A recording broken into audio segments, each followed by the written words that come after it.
నమస్తే and welcome to hit TV. ప్రముఖ వ్యాపారవేత్త శ్రీనివాస్ రెడ్డి వైఎస్ఆర్ కాంగ్రెస్ పార్టీలో చేరారు. వైసీపీ విశాఖ ఎంపీ అభ్యర్థి బొత్స ఝాన్సీ, ఉత్తర నియోజకవర్గం ఎమ్మెల్యే అభ్యర్థి కేకే రాజు సమక్షంలో ఈ కార్యక్రమం జరిగింది. గత కొన్ని సంవత్సరాలుగా వైసీపీకి మద్దతు తెలియజేస్తూ వస్తున్న శ్రీనివాస్ రెడ్డి పూర్తి స్థాయిలో పార్టీలో చేరడం జరిగింది. ఈ సందర్భంగా ఎన్నికల్లో పార్టీ విజయం కోసం కృషి చేస్తానని శ్రీనివాస్ రెడ్డి స్పష్టం చేశారు. కేకే రాజు, బొత్స ఝాన్సీలు శ్రీనివాస్ రెడ్డికి పార్టీ కండువా కప్పి సాదరంగా ఆహ్వానించారు. అనంతరం బొత్స ఝాన్సీ మాట్లాడుతూ శ్రీనివాస్ రెడ్డి వంటి వ్యాపారవేత్త, సామాజిక బాధ్యత కలిగిన వ్యక్తి పూర్తి స్థాయిలో పార్టీ కోసం పనిచేస్తానని తెలపడం శుభపరిణామమని తెలియజేశారు.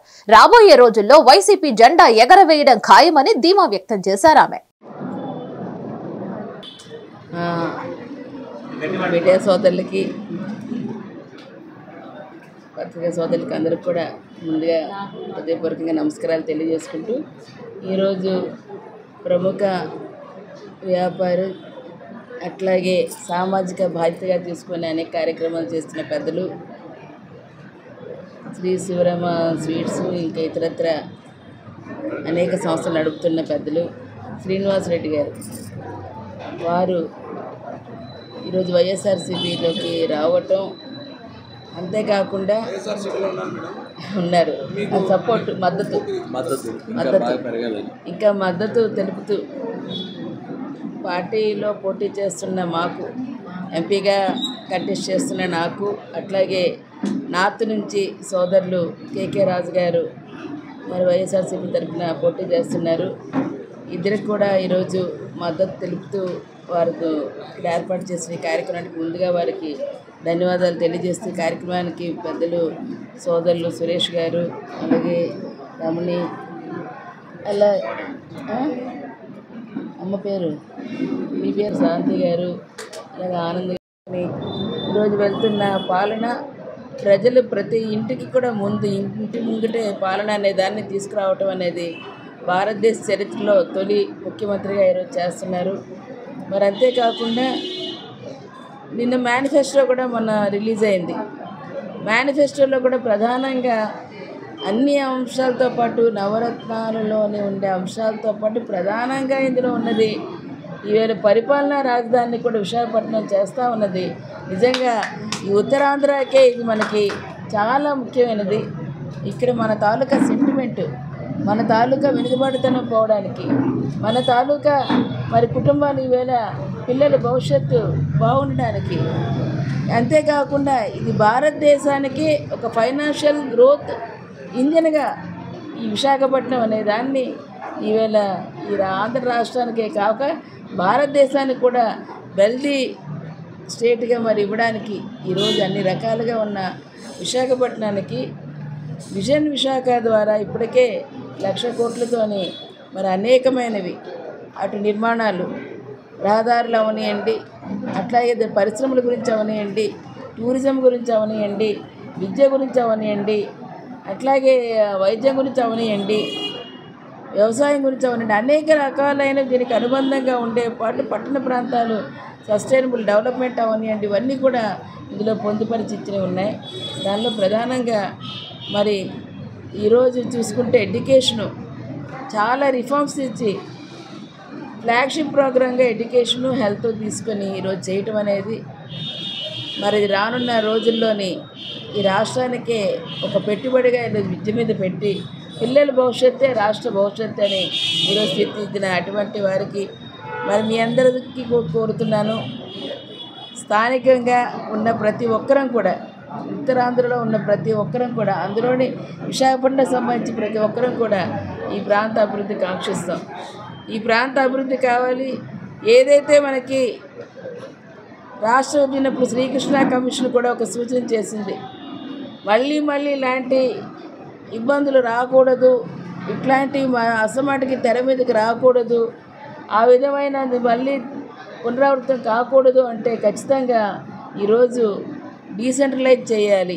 డెవలప్మెంటు, వెల్ఫేరు, రాజ్యాంగం కానీ, సామాజికంగా కానీ, ఆర్థికంగా కానీ, అభివృద్ధిలో కానీ అన్ని విధాలుగా కూడా అన్ని ప్రాంతాలు ఈరోజు ఏదైతే వాటిని తీసుకున్నామో వాటినన్నిటికీ కూడా ఎప్పుడైతే మనం అన్ని ప్రాంతాలు సమానంగా చూస్తామో ఖచ్చితంగా ఆ రాష్ట్రం అభివృద్ధి దిశలో వెళ్తుందనే దాన్ని ఈరోజు ప్రధాన అంశం. అందరికీ కూడా నమస్కారం.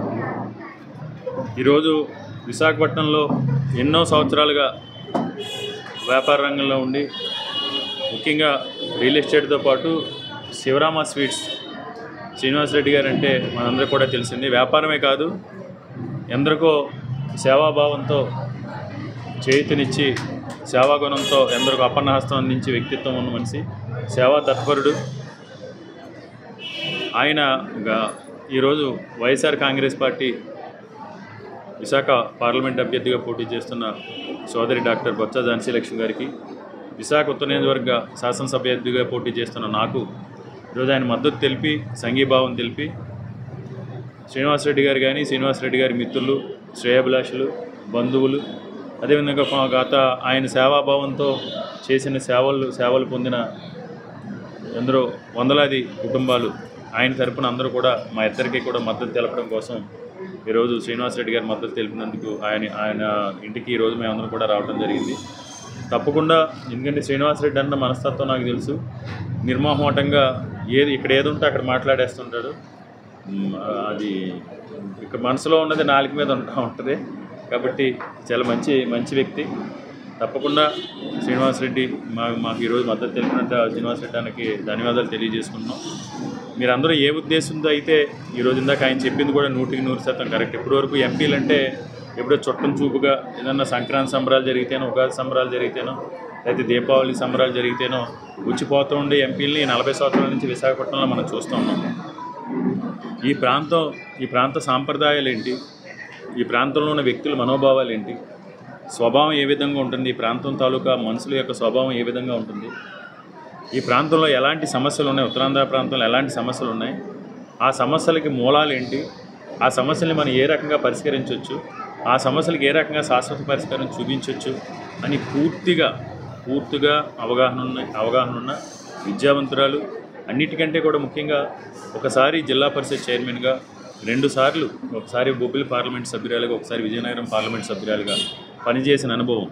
ఆ 10 సంవత్సరాలు ఎంపీగా ఉన్న కాలంలో కూడా ఈ ప్రాంతానికి సంబంధించి పార్లమెంట్లో ఈ ప్రాంత సమస్యలపైన ఎన్నో పోరాటాలు చేసి బెస్ట్ పార్లమెంటేరియన్ అవార్డు కూడా తీసుకున్న విద్యావంతురాలు.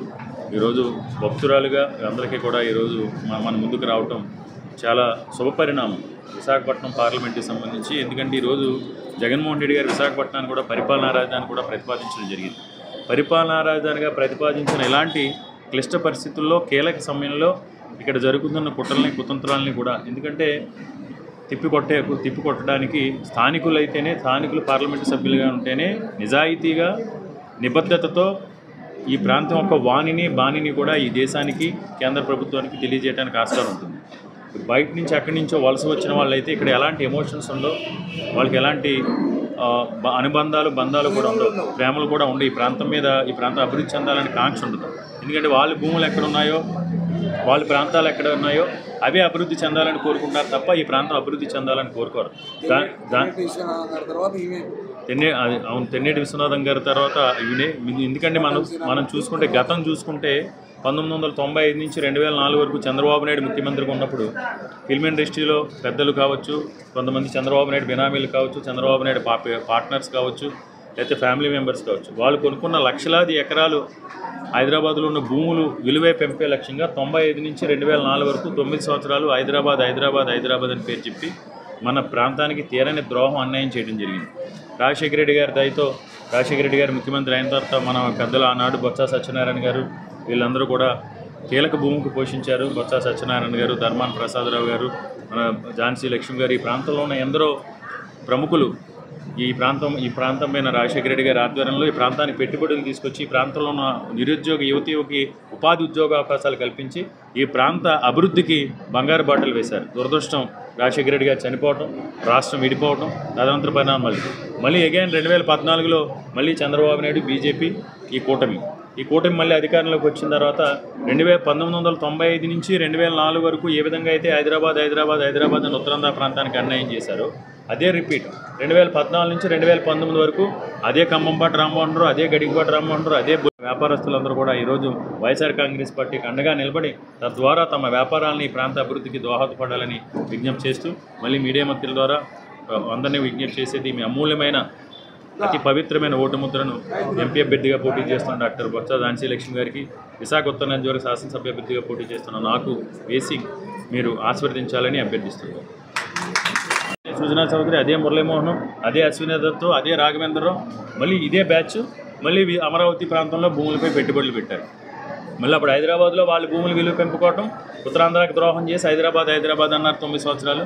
మళ్ళీ ఈ 5 సంవత్సరాలు మళ్ళీ వాళ్ళ భూములు విలువ పెంపే లక్ష్యంగా అమరావతి అని ఈ ప్రాంతానికి ద్రోహం చేశారు. ఇవన్నీ ఎందుకంటే వాళ్ళకి ఎలాంటి ఎఫెక్షన్స్ లేవు. చంద్రబాబు నాయుడుకి ఇక్కడ ఈ ప్రాంతంలో వాళ్ళందరూ కూడా అక్కడి నుంచి మైగ్రేట్ అయిన వాళ్ళు, ఇక్కడ ఉన్న ఎంపీలు కూడా అదే రకంగా వ్యవహరించారు. కాబట్టి మనందరం కూడా ఇది చాలా ఆలోచించాల్సిన విషయం. ఇప్పుడు జరుగుతున్న ఎన్నికల్లో మన దశాబ్దాలుగా గత పాలకుల నిర్లక్ష్యానికి వెనక్కి నెట్టిపెట్టే ఉత్తరాంధ్ర ప్రాంతం ఈరోజు జగన్మోహన్ రెడ్డి గారి సారథ్యంలో అన్ని రంగాల్లోని పారిశ్రామిక రంగంలో, పర్యాటక రంగంలో, వ్యవసాయ రంగంలో, విద్యా రంగంలో, వైద్య రంగంలో, ఇంపోర్ట్స్ అండ్ ఎక్స్పోర్ట్స్లో అన్ని రంగాల్లోనూ కూడా దేశంలోనే అగ్రగామిగా ఈరోజు ఈ ప్రాంతం తీసుకెళ్లే దిశగా అడుగులు వేస్తున్నారు. మూలపాడు పోర్టు కావచ్చు, ఫిషింగ్ హార్బర్స్ కావచ్చు, అదాని డేటా సెంటర్ కావచ్చు, ఇనార్బిట్ మాల్ కావచ్చు, భోగాపురం ఎయిర్పోర్ట్ అవ్వచ్చు, జిందాల్ ఎంఎస్ఎంఈ పార్క్స్ కావచ్చు, ఈ విధంగా లక్షలాది కోట్ల రూపాయల పెట్టుబడులు తీసుకొచ్చి ఈరోజు ఆనాడు స్వర్గీయ దివంగత రాజశేఖర రెడ్డి గారు గంగవరం పోర్టు నుంచి కాకినాడ పోర్టు వరకు VKPCPR Visakhapatnam to Kakinada petrochemical and petrol investment region 110 గ్రామాల్లో ఆ ప్రాజెక్ట్ తీసుకొచ్చారు. దాన్ని చంద్రబాబు నాయుడు పక్కన పెడితే మళ్ళీ దాని ఊపిరి పోసి ఈరోజు జగన్మోహన్ రెడ్డి గారు అక్కడ 1,50,000 కోట్ల పెట్టుబడులకు ఒప్పందాలు చేసుకోవడం జరిగింది. కాకినాడ నుంచి గంగవరం పోర్టు మధ్యలో తీర ప్రాంతంలో అచ్యుతాపురం సెజ్ కావచ్చు, ఫార్మా సెజ్ కావచ్చు, ఇవన్నీ కూడా ఈ బంగారు భవిష్యత్తు ఉండే విధంగా ఈరోజు అన్నీ కూడా పునాదులు వేయడం జరిగింది.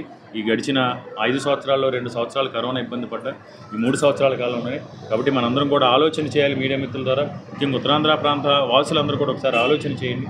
ఈరోజు స్థానిక నాయకత్వానికి, స్థానికంగా పుట్టి పెరిగిన వారికి వైఎస్ఆర్ కాంగ్రెస్ పార్టీ అత్యధిక ప్రాధాన్యత ఇచ్చి ఈరోజు చట్టసభలకు పంపించి వారి ద్వారా ఈ ప్రాంతానికి న్యాయం చేయాలనుకుంటున్నారు. కాబట్టి మనందరం కూడా ఈ ప్రాంత అభిమానాన్ని, ఆత్మగౌరవాన్ని కూడా కాపాడుకునే విధంగా రేపు రాబోయే ఎన్నికల్లో ఎంపీగా పోటీ చేస్తున్న డాక్టర్ బొత్స ఝాన్సీ లక్ష్మి గారికి అందరూ కూడా, ఎందుకంటే జగన్మోహన్ రెడ్డి గారు ఈరోజు ఏకపక్షంగా చేయట్లేదు, అందరికీ కూడా చేస్తూ ఉన్నారు. పార్టీలకు అతీతంగా కూడా లబ్ధి చేకూర్చారు. ఈ ఎన్నికల్లో పార్టీలకు అతీతంగా కూడా ఈరోజు అందరూ కూడా ఉత్తరాంధ్ర భవిష్యత్తు కోసం, ఉత్తరాంధ్ర అభివృద్ధి కోసం, ఉత్తరాంధ్ర వెనుకబాటుతనాన్ని పారద్రోలడం కోసం వైఎస్ఆర్ కాంగ్రెస్ పార్టీకి అండగా నిలబడి ఎంపీగా పోటీ చేస్తున్న డాక్టర్ బొత్స ఝాన్సీ గారికి మద్దతు తెలపాలని, అదేవిధంగా విశాఖ ఉత్తర నియోజకవర్గ అభ్యర్థిగా పోటీ చేస్తున్న నా గురించి మీ అందరికీ కూడా తెలిసిందే.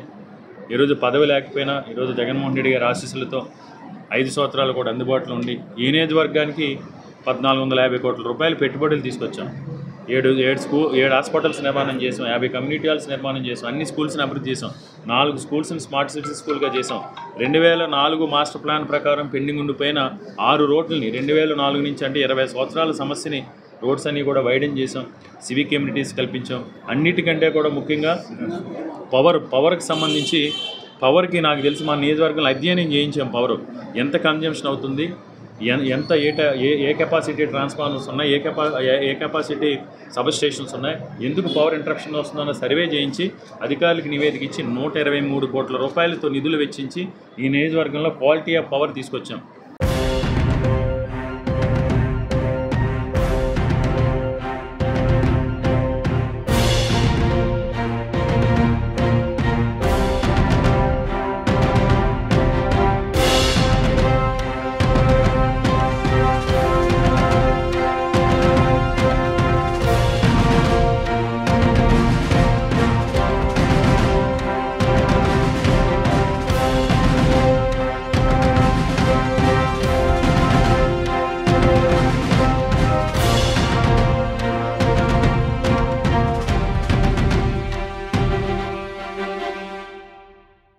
మరిన్ని అప్డేట్స్ కోసం కీప్ వాచింగ్ హిట్ టీవీ.